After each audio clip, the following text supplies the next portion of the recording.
Let's go run it again. Can't you see now? Illusions right into your mind. Deja vu, I just been in this place before. Ike's my personal favorite sword fighter in Smash Bros. He embodies everything I love about classic medieval warriors. Power, honor, fighting for his friends, he's got all of it. Ike is just a plain old likable hero, and while most people haven't actually ever played his games or know way too much about him and his army under his command, he's still got quite the following in Smash Bros, both competitively and casually. Ike's always felt solid to play when you use his moves. They just kind of feel like they work. It feels like a character whose moveset is well balanced, thought out, and very enjoyable. Unfortunately, in Brawl and Smash 4, just a bit too slow and has a bit too much lag. He could do his job okay, but it just felt like others could do it plain out better. Mainly Marth, Cloud, and the other big grapplers. Ultimate seems to be where this is all changing for Ike though, and in a good way.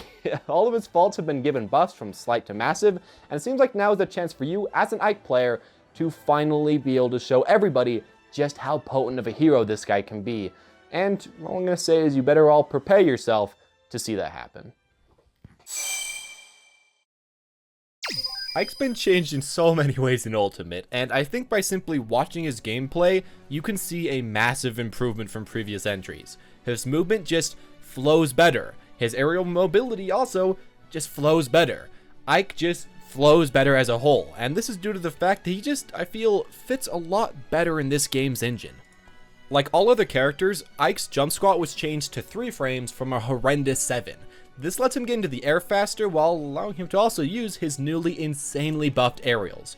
Continuing, like all others, he seems to have been gifted a speed buff on the ground and in the air, and while it isn't anything huge, it seems like something that Ike needs that'll help him space and give him a good chance to beat camping characters now, which he's just struggled with really badly forever. I'm gonna say this right now, those are nice, but Ike's become a god now due to his aerials being buffed, and I think that's the real important thing to take away. They've always been great for dealing huge damage, comboing, and spacing, but have just been quite slow as a drawback, which makes sense. In Ultimate though, every single aerial has been given decreased landing lag, and almost every single one has also been decreased with its startup lag, so it comes out a lot quicker. You can't believe how much stronger this makes Ike become in the air, and again, finally speeds him up from Smash 4 just incredibly. Additionally, he finally has a useful up air that kills, combos, and flows a lot better with his moveset than before. And while it is a lot less special, as it's just kind of an air swing above his head like all the other sword fighters, again, it is a lot more useful. So in general, in the air, Ike's been buffed a ton.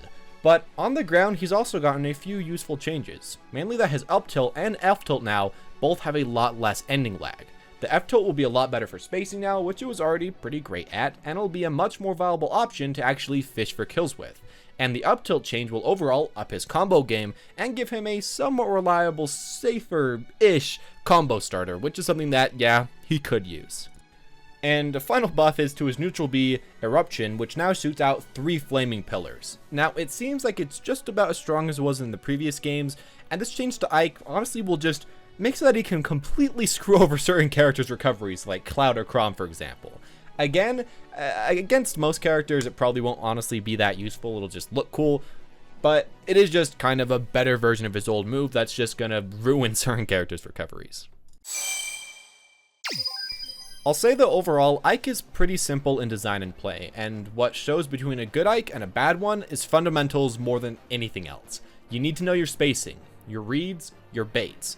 You need to be able to learn to play smart and not focus on any jank mechanic that is going to be able to carry your character. You don't have a tipper, you don't have a Zero Suit Samus, 0 to death, you don't have a Shoryuken or a true Shoryuken, but what you do have is a powerful combo game with huge disjoints and the ability to win neutral if you play it really smart. With that in mind, as Ike, you mainly want to focus on spacing around your opponent as you got a giant sword. Send out a lot of reversal or rush back airs, spaced F tilts, and down tilts, as well as, sometimes some fairs. Try to get big poke damage on them, or simply get them used to shielding all the time with your aerials.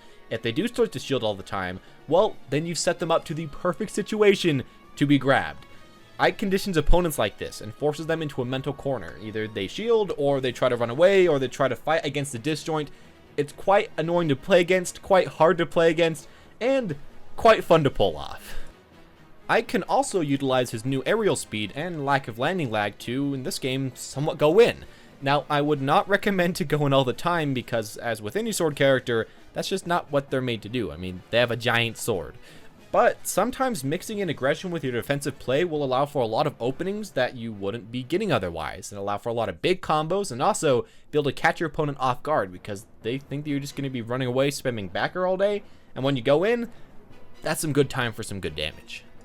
Now, my personal favorite part of Ike is his read potential. As you know, Ike has some of the strongest smashes and overall attacks in the game. The only problem is, they are very slow and not safe at all in the neutral. Now that's where reads come in.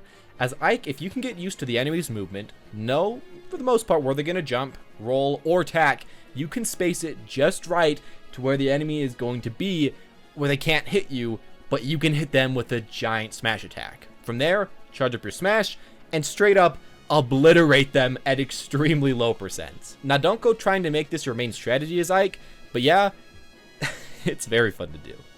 And that's kind of his main focus in this game, definitely playing a lot more as a spacer than the previous one. Now if you did play Ike a lot in Smash 4, realize that he does play pretty close to the same, except for that he's not nearly as good as a grappling character, because like everybody else, he seems to have almost no throw combos anymore, which is kind of a bummer. There's a few that maybe work, but we're not exactly sure. Fortunately, as well, nobody else seems to really have that much throw combos, so it doesn't seem like it was targeted just to Ike, but it still kind of sucks because it does make his grab game a little bit less oppressive and gives people a bit more safety in their shield. Still, I'm going to say that everything else about his moveset more than makes up for this point, and of course, some of his throws just do a ton of damage now, so it's not way too much of a problem, but do keep that in mind if you are a former Ike player in Smash 4, he will have to play with a little bit less grabs as a focus of his kit. So at this point you have a lot of options as a potential Ike player. Ike was of course in Smash 4 and is almost the exact same as an Ultimate, just of course honestly a healthy amount worse in Smash 4 compared to Ultimate. Still, all of that information from Smash 4 will help you out. Literally all of it. Seeing how he plays in tournament matches, how the players are adapting, and how they straight up beat the opponents even when they're playing a character that counters them, it's gonna apply to the next game. Learning his basic combos from Smash 4 and from guides from Smash 4, those are probably going to be pretty similar as they are with all the other characters. And of course, learning just in general how Ike is going to play by the time that Ultimate comes out, by understanding his basic kit, from watching gameplay, watching guides, doing all of that, that's going to put you a step ahead as well. Now, other than that general stuff, my personal #1 recommendation for you as an Ike player in the future is to practice learning how to do a reverse aerial rush. Now this is a technique that I'm not going to explain here, but in the description down below I'll link a video to it, or you should just look it up online, because being able to run up, turn around, and hit an enemy with a super far range, fast, killing aerial that does a ton of damage, that being your back air, is just too strong to not learn how to do. That's the #1 thing I think you should definitely focus on. As well, I would recommend watching the guide Art of Ike, linked in the description below as well. I really love Izaw's videos, I think they're amazing, and this one will tell you exactly how Ike plays in Smash Bros. 4. While, it does have a section on guides that probably won't apply much anymore, the rest is very valuable information for any future Ike main out there. And of course, we will need to update a lot of that information when Ultimate comes out, but if you want to get a good head start, that's another good place to go as well. And there you go, these are all the reasons why you should be maining Ike in Super Smash Bros. Ultimate. Now, if you have a certain character you want me to talk about in the next video, comment hashtag the character name #YOUShouldMain, and I'll try to do it as fast as I possibly can. And if you want to, hit the subscribe button and the notification button to actually see that guide when it comes out, and to just support me. As well, if you want to, comment if you're gonna main Ike, or if you're still kind of undecided on who you really want to main in this game. Thanks for watching as always though. If you enjoyed, hit the like button or click on that screen for a playlist on other Smash Ultimate videos. As always guys though, thank you for watching and have a wonderful day.